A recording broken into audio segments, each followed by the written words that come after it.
বান্দরবান কেমন লাগছে? লাগাই দিস পলির যৌবন লাল টমেটো।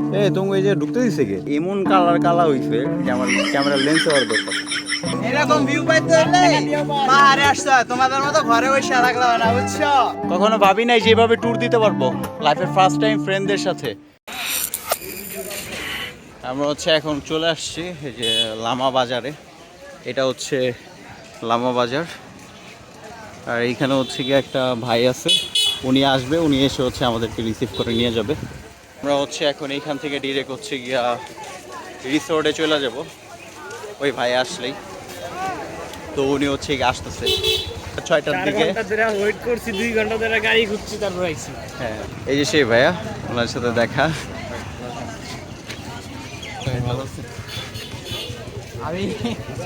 আমরা এখন আছি গিয়ে একটা নদীর পাড়ে।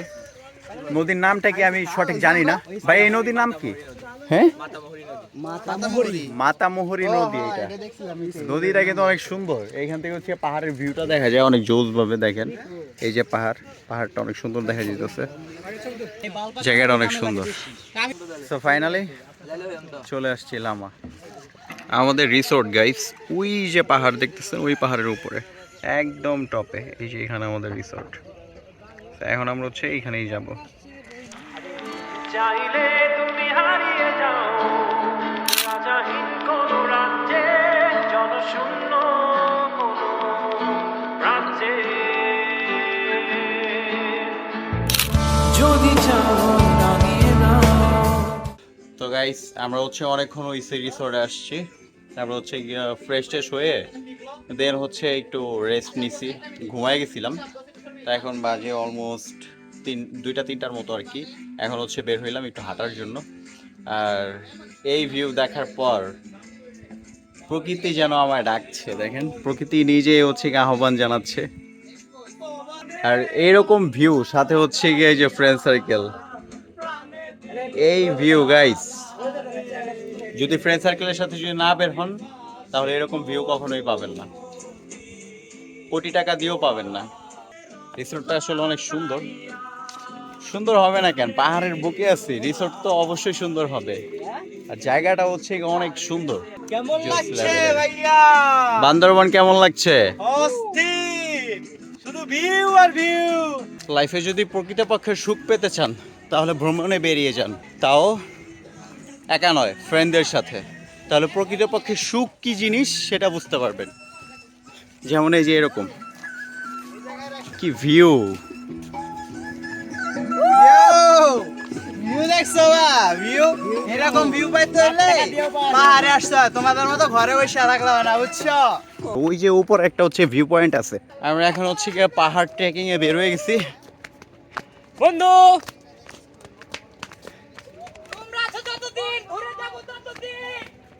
গাইস, চাঁদের পাহাড় 0 পয়েন্টে চলে আসছি। প্রকৃতি যেন আমাদের সকলকে ডাকছে। ওই যে দেখাও, ভিউ দেখাও, চল ভিউগুলো দেখাও।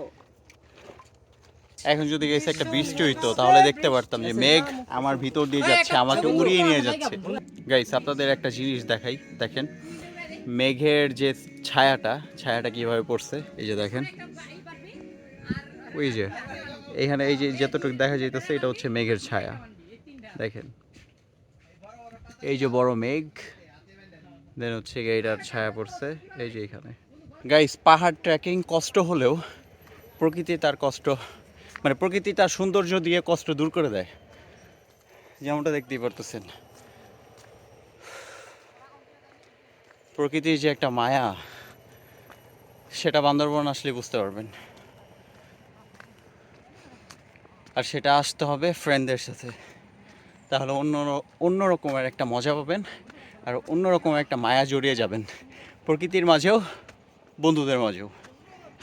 ভাই, আমার আর এনার্জি নাই, আমি আর উঠতেই পারতেছি না। কখনো ভাবি নাই যে এভাবে ট্যুর দিতে পারবো লাইফের ফার্স্ট টাইম ফ্রেন্ডদের সাথে। ইনশাআল্লাহ আরো দিব, ইনশাআল্লাহ। তোমরা যতদিন ট্যুর হবে ততদিন তারপর হবে ট্যুর, আর বোর সাথে আমি ট্যুর দেব। আমরা এখন চলে যাব আবার রিসোর্টে। আমাদের লাঞ্চ টাইম হয়ে গেছে, এখন রিসোর্টে খাইতে যাচ্ছি। তো খাওয়া দাওয়ার পর আবার আপনাদের সাথে দেখা হবে। খাওয়া দাওয়া একটু আগেই শেষ করছি, দেন এখন রিসোর্ট থেকে বেরোইছি। এখানে একটা ভিউ পয়েন্ট আছে, ভিউ পয়েন্ট থেকে হচ্ছে গিয়ে ছবি টবি তুলবো। আর আপনাদেরকে দেখাই এই যে ভিউ পয়েন্টটা, সেই যদি না বা থাকে স্বপ্ন অপূর্ণ, চাইলে তুমি হারিয়ে যাও রাজাহীন কোনো রাজ্যে। অনেক সুন্দর হইলো। ওই যে আশেপাশে যে নেস্টি মার্কা মানুষগুলো আছে না, এগুলার কারণে এই ভিউ পয়েন্টটা হচ্ছে গিয়ে নষ্ট হয়ে গেছে গা। তুমি এই যে ঢুকতে দিছে কে? আমার বন্ধু কি আপনাদেরকে দেখে শরম পাইলো নাকি হচ্ছে গিয়া মেয়েদেরকে দেখে শরম পাইলো, এটাই বুঝলাম না।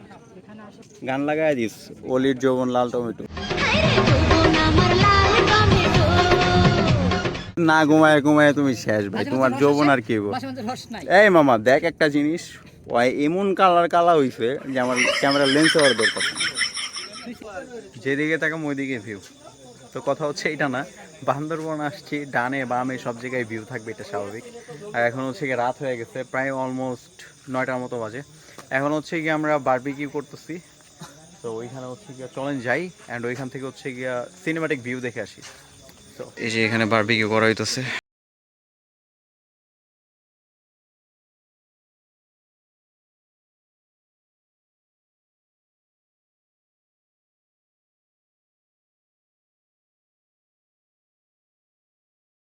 ছিলাম বৃষ্টির অপেক্ষায়, এখন হচ্ছে গিয়ে বৃষ্টি পড়তেছে।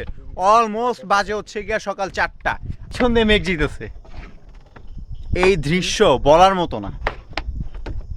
যদি ঢাকা ভাষায় প্রকাশ করা যাইতো তাহলে এই দৃশ্য ভাষায় প্রকাশ করার মতো না। দেখেন মানে এক কথায় মেঘ দিয়ে পুরো ঢাকা যেতেছে। আমরা হয়তো ক্যামেরার ভিতরে এরকম বোঝা যাইতেছে না, দেখেন এই যে মেঘ যেতেছে।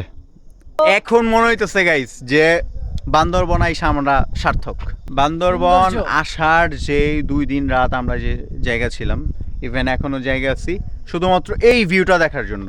এই ভিউটা দেখার জন্য, এই যে মেঘ যেতেছে আর সকালে যে দৃশ্যটা গাইস, ওটার জন্য ওয়েট করে।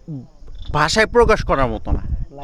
এক কথাই পুরো ডিফারেন্ট লেভেলের একটা ভিউ পাবেন সকালবেলা। রাতের বেলা যে ভিডিওর কথা বলছিলাম, ঠিক আছে, মানে যে দৃশ্যর কথা বলছিলাম, সেই দৃশ্যটা এখন হচ্ছে কি দেখেন এই যে অবস্থা। আমরা এখন আছি হচ্ছে কি সুখিয়া ভ্যালিতে, মেঘের ভিতরে গাইস। দুইজন একটা ছবি তুলতেছে। মানে বইরা আমি বুঝাইতে পারতাছি না ভাই, আমি কি পরিমাণ এক্সাইটেড এইটার জন্য। সো একবার জাস্ট দেখেন এই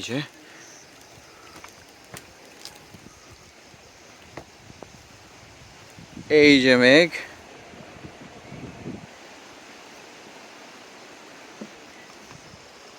জোস গাইস, 2 দিন ধরে আমরা, ঠিক আছে, শুধুমাত্র এই দিনটার অপেক্ষায় আছি যে বৃষ্টি কবে আসবে। এখন বৃষ্টি আসছে, বৃষ্টিতে ভিজতেছি। এইটা হচ্ছে মানুষ 1 সপ্তাহ থাকার পরে এরকম ওয়েদার পায় না, আর আমরা শুধুমাত্র 2 দিনে পাইছি। কতটা যে ভাগ্য।